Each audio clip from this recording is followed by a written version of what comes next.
స్వాతిక వంటలకి స్వాగతం. ఈరోజు స్వాతికోళ్ళ ఇంట్లో మంచి ఘాటుగా ఉండే మటన్ కూర వండుతుంది. దానికి ఏమేం కావాలో ఎట్లా వండాలో చూద్దాం పదండి. ఇగో మనం మటన్ కూర కదా అండేది. ఇగో మటన్ని చిన్న చిన్న ముక్కలు కడిగేసుకొని మంచిగా కడిగి పెట్టుకున్నాను. ఇంత ఉప్పు, ఇంత పసుపు, ఇంత కారము, ఇంత గరం మసాలా, నూనె, ఇదేమో ధనియాల పొడి, కొత్తిమీర.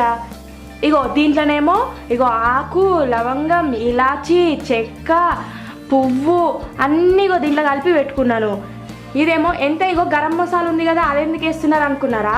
ఎంతైనా న్యాచురల్గా అప్పటిదప్పుడు వేసే టేస్ట్ సూపర్ ఉంటుంది కదా, అందుకే నేను ఇవి తీసుకున్నాను. ఇగో ఇదేమో ఒక కప్పు ఉల్లిగడ్డ, దీంట్లోనే ఇంత పచ్చిమిరపకాయలు అవి కూడా చిన్నగా కడిగేసుకొని పెట్టుకున్నా. ఇది అల్లం వెల్లుల్లిగడ్డ పేస్టు. ఈ కడిగిన మటన్ ఉంది కదా, దీంట్లో ఇంత కారము,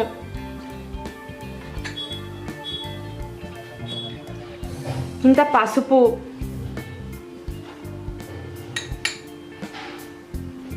ఇంత ఉప్పు, ఇంత అల్లం వెల్లుల్లిగడ్డ పేస్టు, వీటన్నిటిని మంచిగా కలపాలి. ఇప్పుడు ఇది మంచిగా కలిసింది కదా, ఇప్పుడు మనం స్టవ్ దగ్గర పోయి కూర వండుడు ఎట్లా వండాలో ఏందో చూపెడతా పదండి.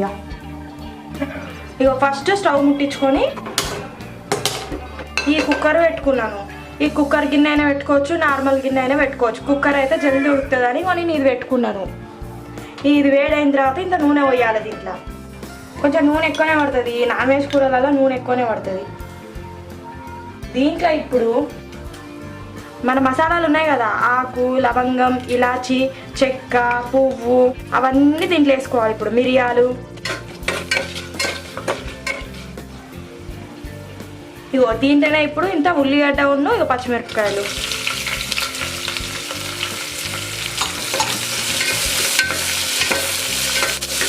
ఈ ఉల్లిగడ్డలు వేసిన తర్వాత ఇంత ఉప్పు వేసుకుంటే జల్దీ గోలుతుంది.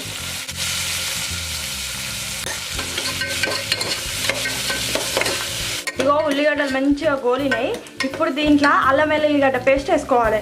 మీరు అనుకుంటారు కూరలు వేసుకున్నాం కదా దీంట్లో ఎందుకని. ఇగో ఈ ఉల్లిగడ్డలకి మంచిగా పట్టాలి కదా, ఈ ఉల్లిగడ్డలకి మసాలాలు ఉన్నాయి కదా, వీటన్నిటికీ మంచిగా పట్టాలంటే అల్లం వెల్లుల్లిగడ్డ పేస్ట్ ఇగో దీంట్లో కూడా వేసుకోవాలి. అప్పుడైతే గ్రేవీ అనేది మంచిగా చిక్కగా దిగుతుంది.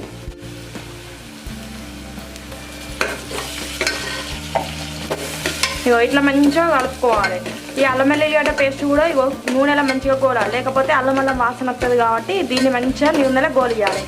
దీంట్లో ఇప్పుడు ఈ మటన్ ఉంది కదా, మంచిగా దీంట్లో ఉప్పు, కారం అన్నీ పట్టించి పెట్టినాం కదా, అది దీంట్లో వేసుకోవాలి.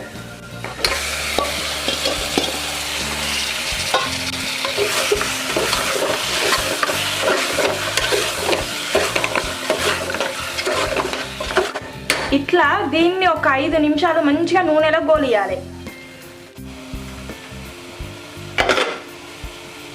దీంట్లో ఉప్పు కారాలు మంచిగా సరిపోయినాయో లేదో చూసుకోండి. నాకు ఇంకా కొంచెం ఉప్పు పడుతుంది, ఉప్పు వేసుకొని కలుపుకుంటా.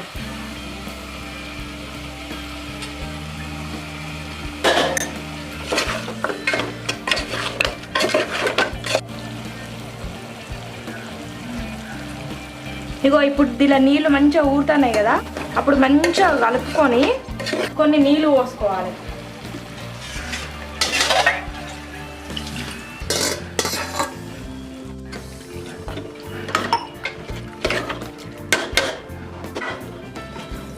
ఇప్పుడు దీన్ని మంచిగా సిమ్లో పెట్టుకొని ఒక 2 విజిల్లు, లేత మటన్ అయితే 2 విజిల్లు సరిపోతుంది.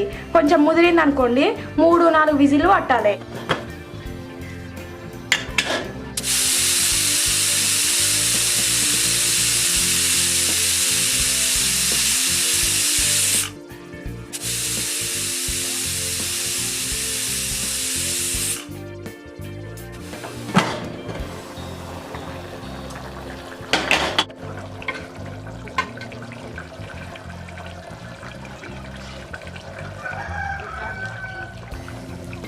ముక్క మంచిగా ఉడికింది. ఇప్పుడు దీంట్లో ధనియాల పౌడరు, స్టవ్ ఆన్లోనే ఉన్నది, ధనియాల పౌడరు, ఇంత గరం మసాలా, ఇది వేసుకొని మంచిగా కలుపుకోవాలి. ఒక 2 నిమిషాలు మంచిగా స్టవ్ మీదనే ఉండాలి. కూరలో ఉప్పు, కారం, మసాలా అన్నీ మస్తు మస్తు మంచిగా సరిపోయినాయి. కమ్మ ఉన్నది. ఇప్పుడే టేస్ట్ చూసిన సూపర్ ఉన్నది. దీన్ని స్టవ్ దించుడుతోనే విజిల్ అయిపోయిన వెంటనే దీన్ని స్టవ్ ఆఫ్ చేయొద్దు. దీనిలో మసాలాలు వేసి ఒక 5 నిమిషాలు ఇట్లా ఉంచాలి. ఉంచితే మంచిగా మసాలాలు అన్నీ కూర పడతాయి కాబట్టి మంచిగా ఒక 5 నిమిషాలు దీంట్లో మంచిగా ఇట్లనే ఉంచాలి. దీంట్లో కొత్తిమీర,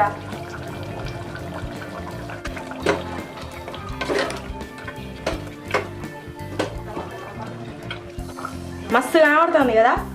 ఇట్లా చూస్తా అంటే నోట్లో నీళ్ళు ఊరుతున్నాయి. మూత పెట్టి ఒక 5 నిమిషాలు ఉంచుకుందాము.